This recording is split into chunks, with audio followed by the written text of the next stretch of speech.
अब तो बच्चा बच्चा जानता है कि गुजरात का कसाब नरेंद्र मोदी दुनिया का सबसे बड़ा दहशतगर्द है। उसके हाथ सिर्फ भारतीय मुसलमानों के खून से ही नहीं रंगे, बल्कि मोदी दुनिया में होने वाले मुतादिद दहशतगर्दी टारगेट किलिंग के वाकयात का मास्टरमाइंड है। और इस बात की गवाही कनाडा के वजीर आजम ने भी दी, अमरीकी महकमा खारजा के तर्जुमान ने भी इस पर मोहर तस्दीक लगाई और बरतानवी अखबार ने पाकिस्तान में भारतीय दहशतगर्दी के सबूत पेश किए। और अब खुद वजीर दिफा राजनाथ सिंह ने भारत की सरपरस्ती में दहशतगर्दी की कार्रवाइयों का एतराफ कर लिया। राजनाथ सिंह ने भारतीय टीवी को इंटरव्यू के दौरान कहा कि अगर किसी भी पड़ोसी मुल्क से कोई भारत में खलल डालने की कोशिश करेगा तो उसका मुंह तोड़ जवाब देंगे। अगर वो भागकर पाकिस्तान जाएगा तो पाकिस्तान में घुसकर मारेंगे। राजनाथ सिंह ने कहा है कि नरेंद्र मोदी ने वाज़ेह कर दिया है कि ये पॉलिसी बिल्कुल दुरुस्त है और भारत में ऐसा करने की सलाहियत है। पाकिस्तान भी इसे समझने लगा है। मैं कहती हूं राजनाथ सिंह, मुंह संभाल कर बात करो, तुम्हारी औकात नहीं है घुसकर मारने की।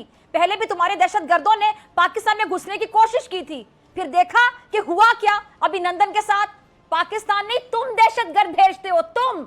और तुमने कुलभूषण को भेजा पाकिस्तान में दहशतगर्दी करने के लिए, तुमने कनाडा में दहशतगर्द भेजे खालिस्तान रहनुमा को कत्ल करने के लिए। झूठ बोलते हुए तुम्हें शर्म आनी चाहिए कि पाकिस्तान दहशतगर्द भेजता है। तुम्हें बेगुनाह लोगों को दहशतगर्दी की भीड़ चढ़ाने पर शर्म आनी चाहिए। लेकिन तुम भी तो मोदी के चेले हो, तुम्हारा शर्म से क्या काम, तुम लोगों को शर्म आती ही नहीं है। पाकिस्तान के दफ्तर खारजा ने भारतीय वजीर दिफा के रिमार्क्स को इश्तियाल अंगेज करार दिया और दफ्तर खारजा ने कहा है कि पाकिस्तान आलमी बिरादरी को भारतीय दहशतगर्दाना कार्रवाइयों के सबूत फराहम कर चुका है। अब भारत का पाकिस्तान में टारगेट किलिंग का दावा एतराफ़ जुर्म है। आलमी बिरादरी भारत से इस घिनौने इक़दाम पर जवाब तलब करे। और बयान में कहा गया कि पाकिस्तान किसी भी जारियत के खिलाफ खुद मुख्तारी के दिफा के लिए पुरअज़्म है। और मैं भी आलमी बिरादरी से कहती हूँ कि आपने पाकिस्तान के मुतालिबे पर कुछ नहीं किया, मोदी के काले करतूतों से आंखें बंद किए रखी। अब ये आग आपके घरों तक पहुंच चुकी है।